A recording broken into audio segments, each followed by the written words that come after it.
Welcome back.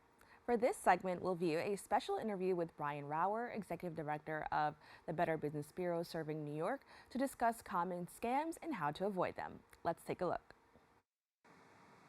Entering the workforce is a common goal for many graduating college seniors.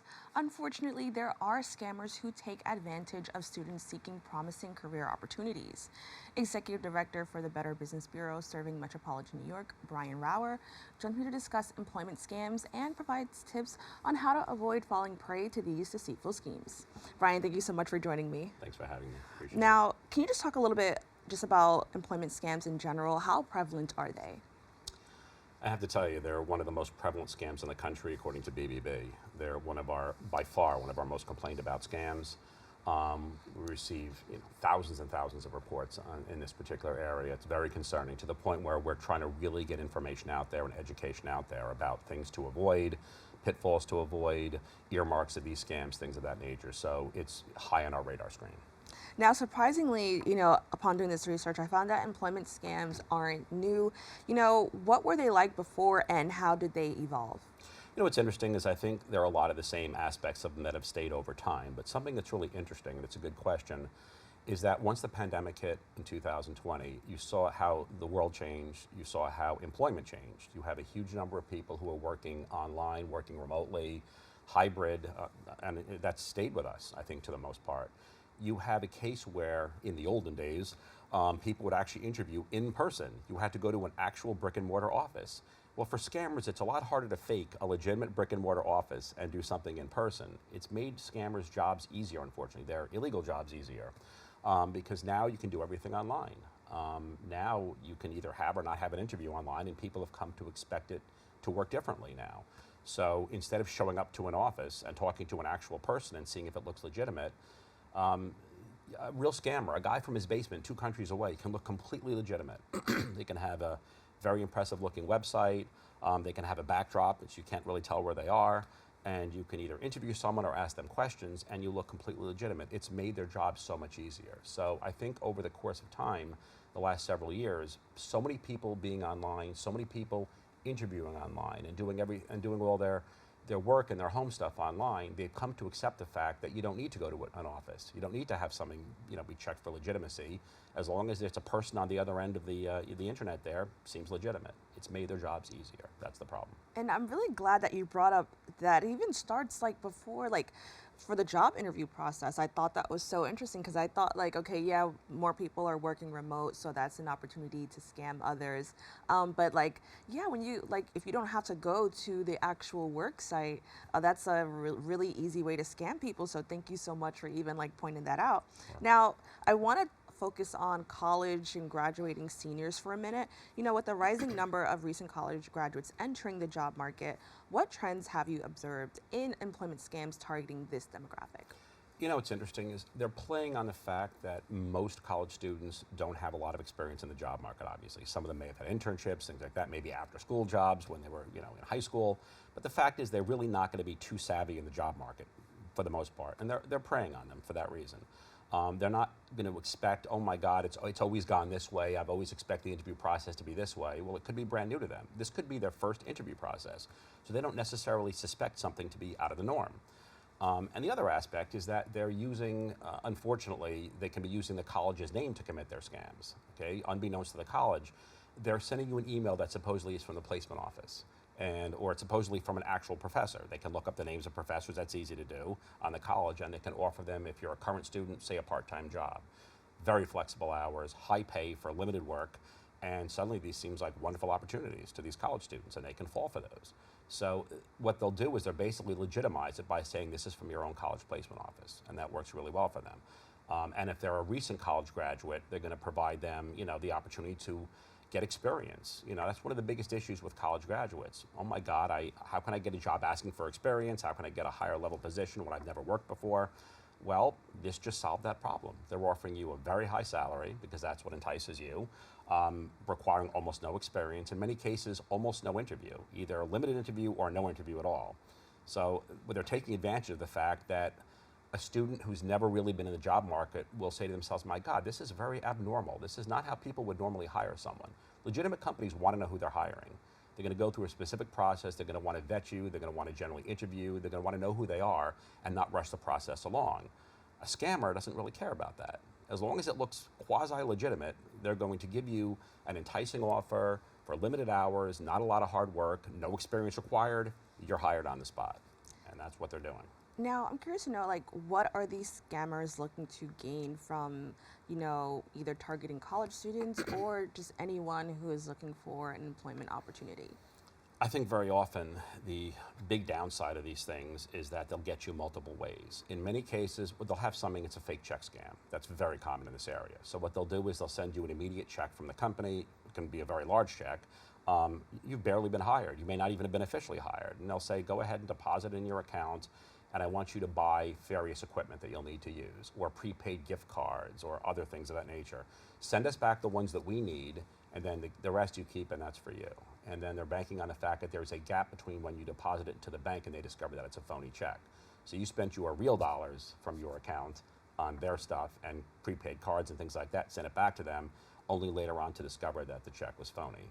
And then you're out the money, and then you're in trouble with your own bank, obviously. So they're getting your money that way.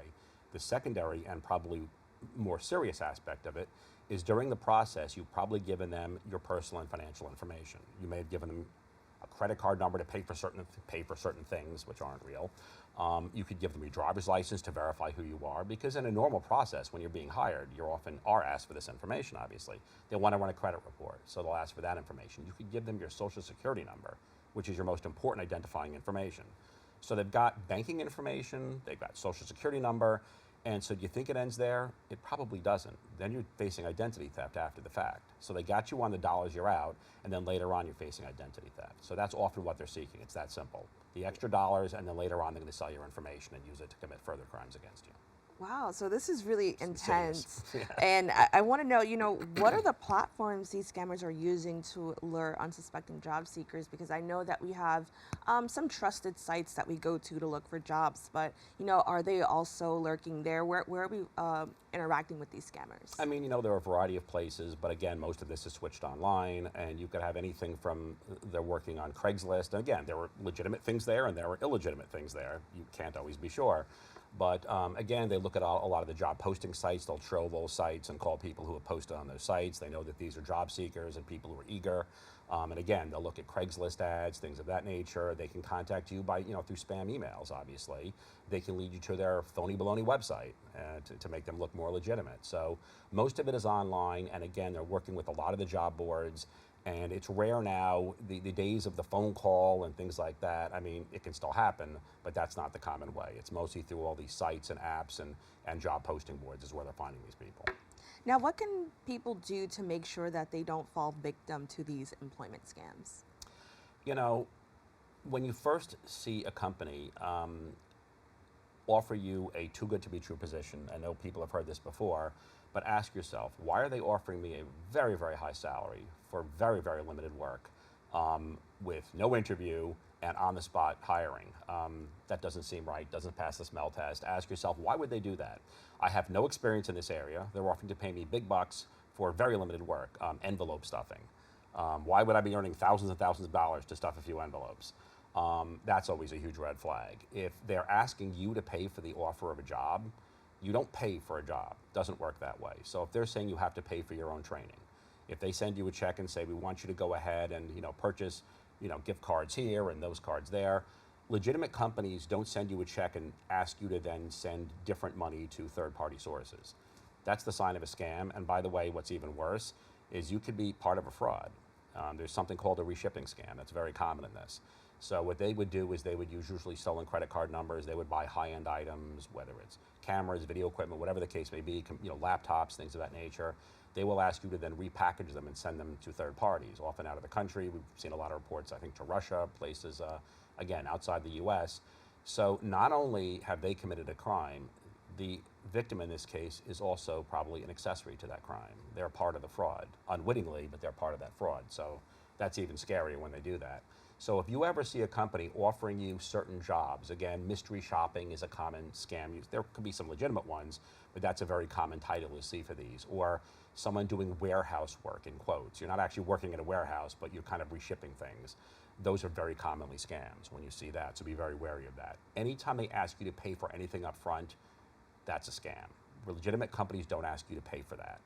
If they hire you on the spot with zero interview, zero interest in what your background is, that's a huge red flag as well. So there are just things that don't look right. The other thing is check out the name of the company. If they're using a well-known company, go to the company site on your own. Ask them, is there a real job here? Have you actually posted this position? The name of the person interviewing me, have you ever heard of this person? Is their email address a Gmail address and not an address that would go along with this company? You know, what is their process, and is that process being followed with you? For example, a legitimate company, they're going to give you an offer letter in writing. It's going to show this is your salary. They have to tell you what your salary is going to be. They're going to tell you your start date. They're going to go through the entire process. They're going to want to interview you. If they bypass that entire procedure, then this is not the legitimate company interviewing you. Research the company. Go to B.B.B.org. Find it's free. Find out what we say about them. Are we getting a lot of scam reports? Are we getting a lot of complaints about this company? Do things not look right to us? You know, and you can also go to the FTC. They have a wealth of information in this area as well, and find out, do these things just not match up? But do the research. Just because someone comes out and offers you a big money job, don't assume that it's legitimate, and never give them your personal or banking or credit card information or social security number without being 100% sure it is a real company and a legitimate job offer. Now, you mentioned the B.B.B. Can you just tell us what resources you offer to assist those who may have already encountered these scams? Well, again, one of our biggest issues is education before you fall for these scams, obviously. So we're trying to get the word out. We'll issue scam alerts if we see that. If we know of a particular outfit that's causing problems, we'll try and get media stories out, the good work that you're doing right now, and let people know these are a concern. We have Scam Tracker. It's called B.B.B. Scam Tracker. Just go to bbb.org, put in Scam Tracker, and it's totally free service. And basically look up some of the earmarks of what happened to you and find out, do other people notice this? Does this happen to another group of people? Same issues, same names, same scam, and then report it to help others. But we're going to let you know that you have a place where you can check with your fellow community members. Did this happen to them? Are these the same earmarks of what happened with my scam? And we're also going to give you information, like we're doing now, on some of the red flags. So we're trying to educate people on what to spot is problematic behavior.